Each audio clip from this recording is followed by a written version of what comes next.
Welcome to the Parenting Puzzle Podcast with Dr. Daniela Owen, the podcast where we attempt to solve the parenting puzzle together. What's up, everybody? Welcome into another edition of the Parenting Puzzle with the amazing Dr. Daniela Owen. So we got a great episode for you today.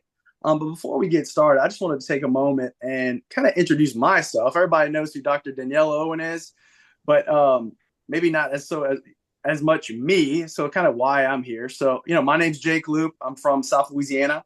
I am a struggling parent, just like everybody else here. I think we've covered already on the podcast that parenting is really, really hard. It's not something that's easy. There's no manual for it. So, after I had this opportunity to get introduced to Dr. Daniela's books, and it helped us, and we saw the value with our two boys, I wanted to help Dr. D's platform get out there a little bit more. So for me, I'm here because just like you guys, I am a struggling parent of two young boys. Some days are good. Some days, just like everybody else on this call, recording this podcast, and everybody else who listens or in the world, some days are not so great. So if we can put some information out there to make it a little bit better, that's the goal of this podcast. So that's me. Kind of just to give you a little bit more on me. Dr. D, how you doing today? I think we got an exciting guest, don't we? We do. We have a wonderful guest today. You want to talk more about the guest and who we got coming on the Speedster Hotline? Guest number 3. Guest number 3. Welcome, Jason. Jason is my brother and father to a 4.5-year-old and a 2 and a couple months year old. So parent of little ones. And as Jake and I have covered numerous times, parenting little ones is hard work, full stop. And so we've asked Jason to come and bring a question or two about what he experiences as a parent of little ones and see if we can offer some evidence-based helpful information to our viewers who might be struggling with some of the same challenges. Thank you, Jason, for joining us. Yeah, thank you, Jason. All right. To meet you. They're great to make your acquaintance, sir. Thank you for having me. Number 3 on the podcast and number 1 in your hearts. Dad jokes, I got them. No, maybe for Dr. D, not me. I'm just saying. No, thanks for joining us. We've been calling this the Speedster Squad Hotline. So, Jason, why don't you introduce yourself real quick and throw some questions to Dr. D's way. I think you know her pretty well, and we'll take it from there. All right, great. Well, thank you for having me. It is my pleasure to join, and very relevant in my world, as you mentioned. 2 kids, any kids, is an ongoing challenge. Good days, bad days. Fortunately, they're so cute, so it makes the bad days better. But from my perspective, the age of my children during a different phase where my 2-year-old is becoming a full-on toddler. And my 4.5-year-old boy, he's strong-willed, incredibly intelligent. I have to say that about him, but it's true. We have third-party corroboration from his school and such. But he presents a different series of challenges and has always been harder to get to sleep, get to eat, get to cooperate, get to listen. He marches to the beat of his own drummer. He's incredibly independent and strong-willed, and these are all fantastic things that are going to translate well to adulthood, but they create a certain series of challenges in childhood.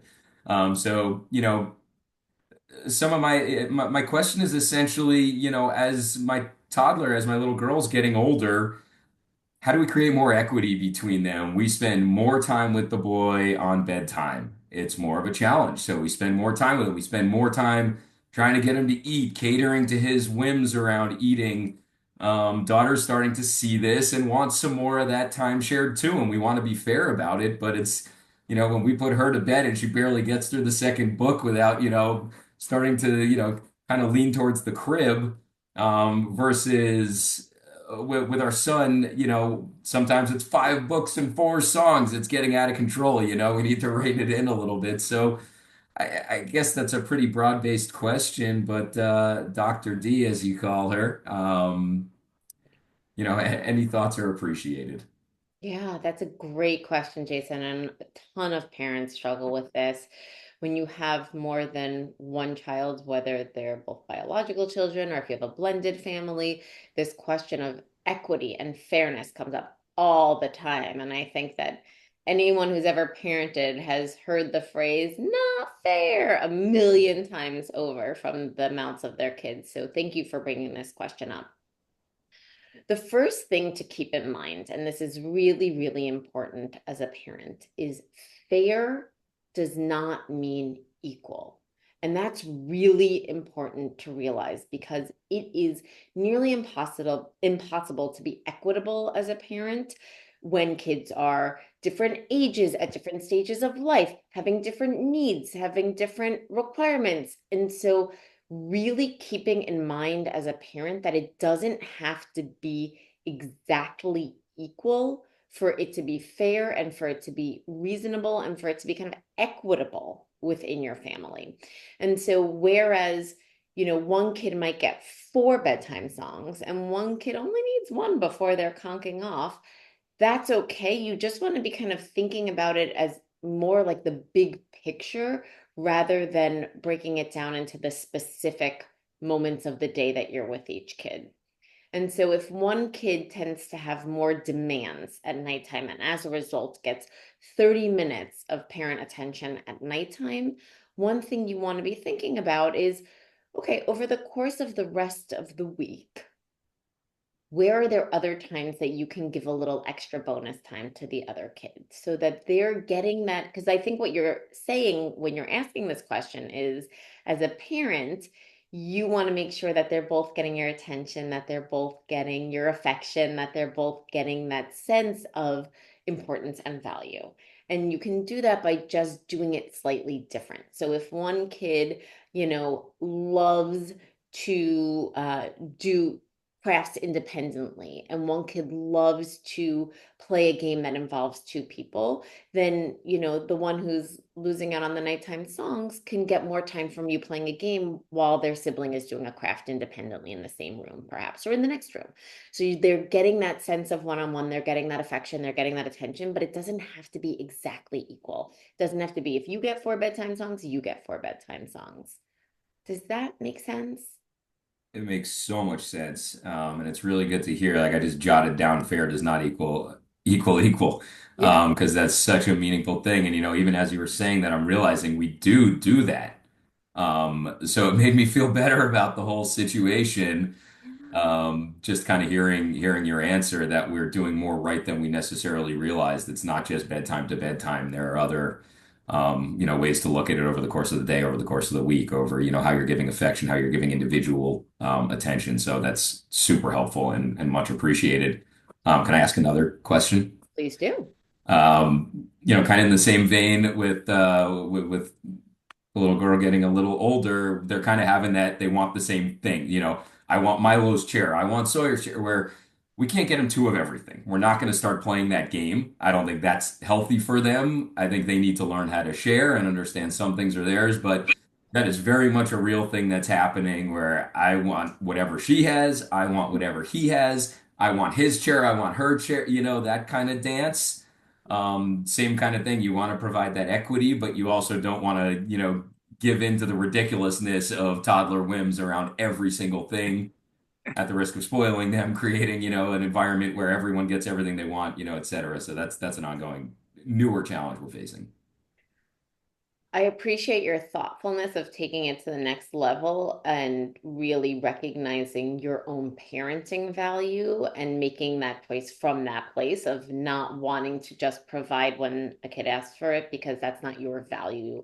Being able to share is your value. So that's a really, really important place that you're starting, and being able to recognize that value is so important in being able to answer this question. So really good start. What I would say is that you probably even notice the thing you brought up, the chair. So I'll use that example. You probably notice that they only want to sit in the chair when their sibling is sitting in it. So if you say to them, "Oh, your sibling isn't home. Now's a great time to use the chair," they have no interest in the chair, usually. And so part of that is just this thing, right, of having kids and having little kids and the competition between siblings, which is natural and healthy and all of that. And so the thing that I would encourage you to think about is finding a phrase or a concept that works for them and then infusing that in, and be patient with yourself, because it's not going to happen and it's not going to work every time.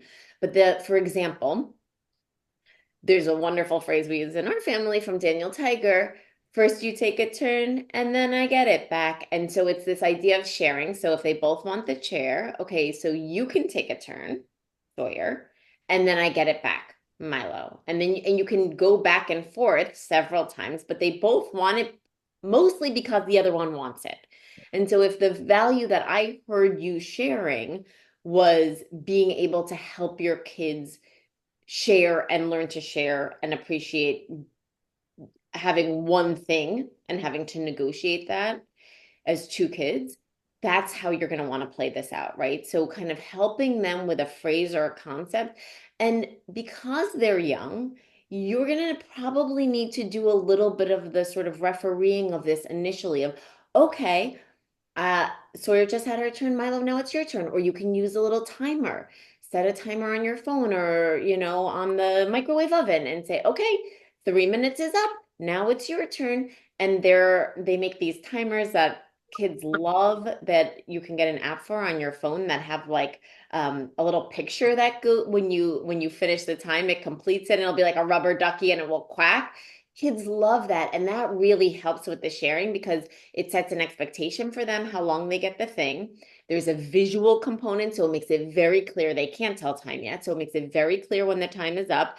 It's kind of rewarding when the alarm goes off, because it's kind of cute and fun and you got to see the whole picture. And then it's the other person's turn. So finding little tricks and ways to make it a bit more fun to share really helps with willingness to share, especially with little kids. Yeah, that's great. I love it. You'll have to recommend one of those apps to me, or the clock type, because I just do, hey Siri, put on 3 minutes, and then the 3 minute timer goes off. And they're like, there's no reward in that cycle. I don't like anything about that. Uh, It's like when you get woken up by an alarm. No one likes the sound of their phone alarm. yeah, Dr. D, I need that app because Okay. We'll I put think we'll put it on the screen. yeah, Jason, what I love about both your questions is like it's not just a you or me problem. I think everybody's dealing with some variation of that. Kids wanting the same thing, feeling guilt because you don't want to have some kind of discrepancy on what kid is getting more valuable time with the parents. It's like that's why parenting is so hard, because there's no easy solution to these questions, right? But I love that point you made, Dr. D, about fair is not equal. Every kid's different. Every situation's a little bit different. But yeah, I mean, I'm dealing with a very similar thing with both of my boys. They want the same stuff. They both want attention. I want to piggyback just on one question, that a part of Jason's initial question that I think might be another common thing. So, because I'm dealing with this currently, so I bet Jason is, and everybody that would listen to this podcast probably is too. So let's say the older kid is picky with the food, but the younger kid kind of eats whatever is put in front of him or her, right? But now the older, and you're concerned, you really want to be able to cook one thing because time is limited, and everybody eat that thing.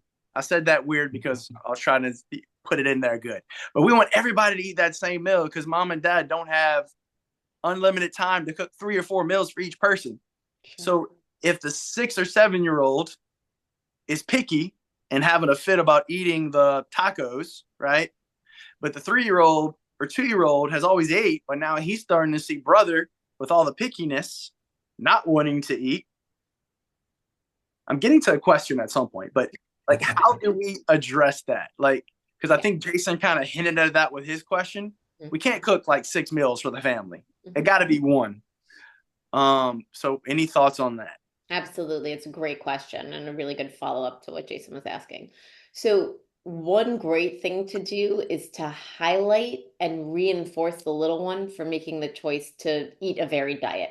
So what I would say is, when they're eating a good meal, just turning to them and saying, I love how you're being such an adventurous eater and eating all the foods on your plate. Or I love your healthy choices tonight to eat a little bit from every category so that you're covering all of the bases of eating, or whatever makes sense given the circumstance. But giving them positive feedback, 2 things happen. Number one, that makes them feel good, and so they want to eat in that way, they're getting acknowledged and recognized for it, especially at a time where the older sibling is probably getting a lot of attention because they're complaining and refusing.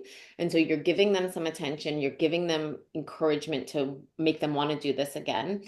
You're also having the other sibling hear, you're not telling the other sibling it's bad how you're eating, but you're having them hear this positive feedback about trying or being adventurous. Or I love how you tried that new food that we put on your plate tonight. That was really cool that you gave it a try and it seems like you really liked it. I'm so glad you tried it because you would have never known, right? So you're getting this concept that you want to get across without having to have it be something negative about the older sibling, but they're hearing that. And if you've ever done this, you'll see that the other kid is likely to hear it, and later you're going to see it come up in another way. Oh, did you notice how I ate my whole plate tonight? Right? So they're noticing this and they're taking it in too. And so it doesn't always change the older kid's behavior, but it almost entirely gets the younger kid positive feedback for the thing that they're doing well. And if they're not getting that positive feedback, they're going to want to get the attention by following in their big siblings' footsteps. But if they're getting the positive feedback and the attention for doing the thing that you're hoping they're going to do, they don't need to be a picky eater because they're getting attention for being a not picky eater. Does Yeah. that make sense? So going back to that question of fairness and equity, you're giving them attention, but just differently. So the bigger one, you might be problem solving what they're going to eat so that they don't go to bed hungry. And with the other one, you're giving them attention for making great eating decisions and choosing to eat the food that that you serve them tonight. So you don't think we should let the one complaining starve, or? You can. I think that's a very quick way. No, but I don't mean it like literally starve, but it's actually if they're really being resistant to eating, the quickest way to get them to eat is by saying, okay, well, if you don't want to eat, this is what we're serving.